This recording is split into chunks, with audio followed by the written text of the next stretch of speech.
Question number 1 समझने के लिए चैप्टर पॉलिनोमियल का एक्सरसाइज 2.2 का क्वेश्चन नंबर 1 समझने के लिए देखिए बेटा, ये 9th का ही मेथड है। अभी जो मैंने रिवीजन क्वेश्चन करवाया था उसमें अल्फा बीटा ग्राफ से मिल गए थे हमें। यहाँ पे आपको क्या करना है, इस इक्वेशन को सोल्व करके अल्फा और बीटा निकालना है। क्या निकालना है? अल्फा और बीटा। सबसे पहले तो देखो क्या है, स्टैंडर्ड फॉर्म में नहीं, स्टैंडर्ड फॉर्म कहती है कि पहले x वाला टर्म होना चाहिए फिर x वाला। बहुत से बच्चे मैंने ऐसे देखे जो तब भी क्या सोचते हैं, इन दोनों को मल्टीप्लाई करके देखते हैं और सोचते हैं कि क्या आ जाए 3। भैया पहले से आप थोड़ा सा एडजस्ट कीजिए, ये भूल मत जाना। बहुत से बच्चों को देखा है मैंने ऐसे करते हुए। तो पहले ये वाला टर्म लिखा फिर ये लिखा, अभी आपकी इस वाली फॉर्म में आ गया ax² plus bx plus c की फॉर्म में। उसके बाद अब हम यहाँ पे एक मेथड लगाएंगे, उस मेथड का नाम है splitting the middle term. Splitting the middle term.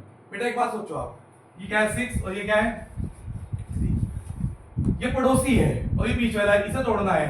और अगर हमें कभी किसी बीच के घर को तोड़ना है तो किसका साथ लेंगे? पड़ोसी होगा। तो यानी कि 7 को तोड़ना है, 7 को अलग अलग तरीके से तोड़ सकते हैं, 1 + 6, 2 + 5, 3 + 4। सबसे बेस्ट तरीका हो जाएगा जो पड़ोसी बताएगा। ये 6 और 3 के मल्टीप्लाई करोगे, ये प्लस का 6 है और माइनस का 6, तो ये 10 में करना है काम साइड में, माइनस का 18 आया।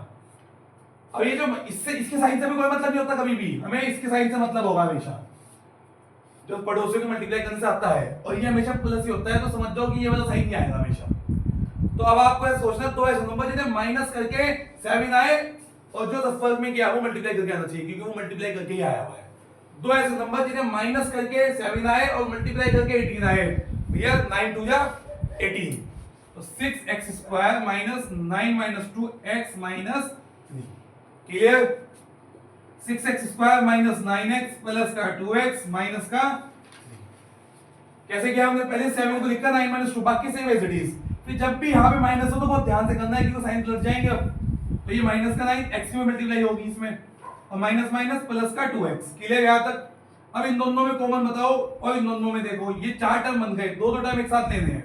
इन दोनों में कॉमन आ गया बेटा 3x, तो ये हो गया 2x माइनस 3। इन दोनों में कॉमन आ गया बेटा +1, तो ये भी हो गया 2x माइनस 3। ये भी 2x माइनस 3, ये भी 2x माइनस 3।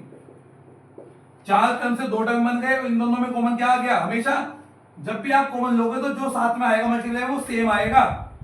सेम नहीं आया तो नहीं गलती कर रखी है। तो बेटा 2x माइनस 3 और जो बच गया वो लिख दो। यहाँ पे क्या हो गया? 3x plus 1।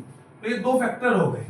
अभी आपने सिर्फ इसका फैक्टराइजेशन किया, जबकि हमें क्या निकालने थे? जीरोस। तो जब भी जीरोस निकालने हो सबसे पहले से जीरो की इक्वल रख दिया करो, और वो जीरो साथ साथ चलती रहेगी। उस जीरो का यूज लास्ट में होगा। इन दोनों की प्रोडक्ट, दोनों की मल्टीप्लाई जीरो है, तो इसका मतलब या तो ये जीरो होगा या ये जीरो होगा। तो बेटा 2x minus 3 equals to 0, 3x plus 1 equals to 0। तो 2x इक्वल्स टू 3 और x इक्वल्स टू 3/2। ये बेटा प्लस का जाके माइनस हो गया, तो x इक्वल्स टू माइनस का 1/3। तो माइनस का 3 इधर गया, प्लस का 3, और 2 मल्टीप्लाई से डिवाइड हो गया। वो ग्राफ में था, वहां से जीरो हमें बहुत आसानी से मिल गए थे। वो किसमें था? ग्राफ में, वहां पे आसानी से जीरो मिल गए थे।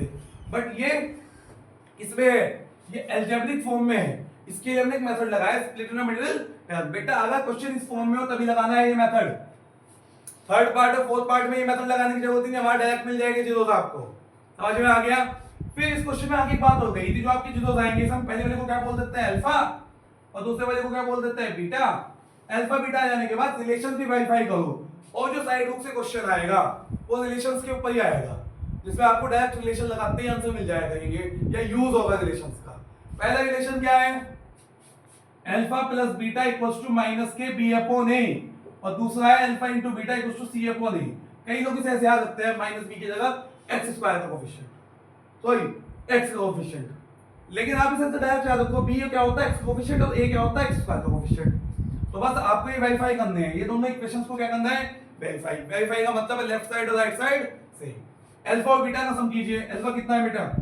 3/2 प्लस बीटा कितना है? माइनस का 1/2। कितना आएगा? प्लस का 2/2, क्योंकि एलसीएम में तो 2 as it is. 3 plus minus minus minus 1, तो लेफ्ट हैंड साइड कितनी आ गई? 1। राइट हैंड साइड b की वैल्यू बोलो भैया। इसमें नहीं देखेंगे कभी, इसमें देखो जो जनरल फॉर्म है उसमें देखो b की वैल्यू है -7, और a की वैल्यू, अल्फा की वैल्यू क्या है भाई?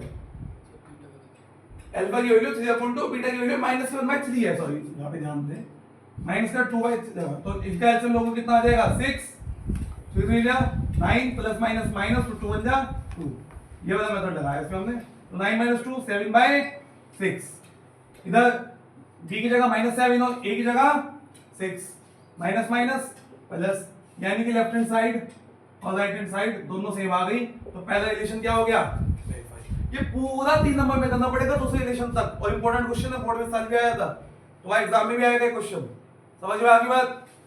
Alpha into beta, left hand side लीजिए, दोनों को मल्टीप्लाई कीजिए, सीधे अपॉन 2 की मल्टीप्लाई माइनस के 1/3 से, 3 से 3 कट गया तो माइनस का 1/, और right hand side c upon a, c कितना है बेटा -3, और a कितना है बेटा 6, 3 2 6, कितना आ गया माइनस के 1/2, second relation also has been verified, समझ में आ गया। अब इसके बाद एक फोर्थ और फिफ्थ पार्ट भी करा देना मैं, चैप्टर पूरा हो जाएगा एनसीईआरटी से। अब इसके बाद मैं कुछ क्वेश्चन डालूंगा साइड बुक के जो इस चैप्टर में आ सकते हैं, वो आपको देखने हैं, समझ में आ गया यहाँ तक, कीजिए।